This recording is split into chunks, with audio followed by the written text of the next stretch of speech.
అఘోరికి Srivarshini hand ఇచ్చిందా? అఘోరి జైల్లో ఉంటే శ్రీవర్షిని బయట ఎంజాయ్ చేస్తున్నట్టు మనకు అనిపిస్తుంది.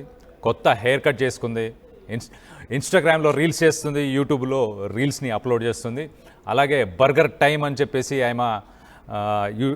ఆమె యూట్యూబ్ ఛానల్లో కూడా వీడియోస్ పెడుతుంది. మరి పాటలు పాడుతూ డ్యాన్స్లు వేస్తూ అఘోరిని మర్చిపోయినట్టు అనిపిస్తుంది. అఘోరి మీద ఏదైతే కేసు అవ్వడం వల్ల అఘోరి జైలుకి వెళ్ళిన తర్వాత శ్రీవర్షిని హ్యాపీగా ఎంజాయ్ చేస్తుంది. మనం చూడొచ్చు రీల్స్లో పక్కన ఆమె డ్యాన్సులు వేయడం కానీ, లేకపోతే బర్గర్ టైం అని చెప్పేసి ఒక మెక్డానల్డ్స్కి కానీ కేఎఫ్సీకి కానీ వెళ్ళి హ్యాపీగా ఫుడ్ తింటూ హ్యాపీగా డ్యాన్సులు వేస్తూ పాటలు పాడుతూ న్యూ హెయిర్ కట్ అని చెప్పి కొన్ని రీల్స్ని, కొన్ని వీడియోస్ని, షార్ట్స్ని కూడా ఆమె కొత్త యూట్యూబ్ ఛానల్లో ఆమె ఎగ్జిస్టింగ్ యూట్యూబ్ ఛానల్లోనే తన యూట్యూబ్ ఛానల్లోనే ఆమె అప్లోడ్ చేసినట్టు మనకు తెలుస్తుంది. వ్లాగింగ్ చేస్తుంది.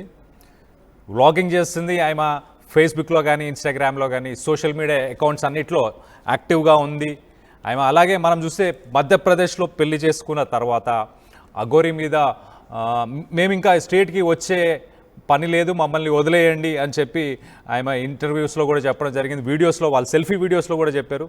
చెప్పిన తర్వాత మళ్ళీ స్టేట్కి రావడం, దాని తర్వాత మొదటి భార్య అని చెప్పి ఒకరు కేసు ఫైల్ చేయడం వల్ల, ఇంకొన్ని కేసెస్ వల్ల అఘోరిని లోపల జైల్లో పెట్టడం జరిగింది. ఆ జైల్లో పెట్టిన తర్వాత శ్రీవర్షిని ఈ మధ్య పెద్దగా యాక్టివ్గా లేదు ఎక్కడ. బట్ సడన్గా కట్ చేస్తే ఇప్పుడు యూట్యూబ్లో కావచ్చు, సోషల్ మీడియా, ఫేస్బుక్, ఇన్స్టాగ్రామ్ అన్ని ప్లేసెస్లో ఆమె వ్లాగ్స్ చేస్తుంది, సెల్ఫీస్ పోస్ట్ చేస్తుంది, రీల్స్ చేయడం కానీ, డ్యాన్స్ చేయడం కానీ ఇవన్నీ చేస్తుంది. ఇవన్నీ మరి అఘోరిని మర్చిపోయి హ్యాపీగా ఎంజాయ్ చేస్తుందా?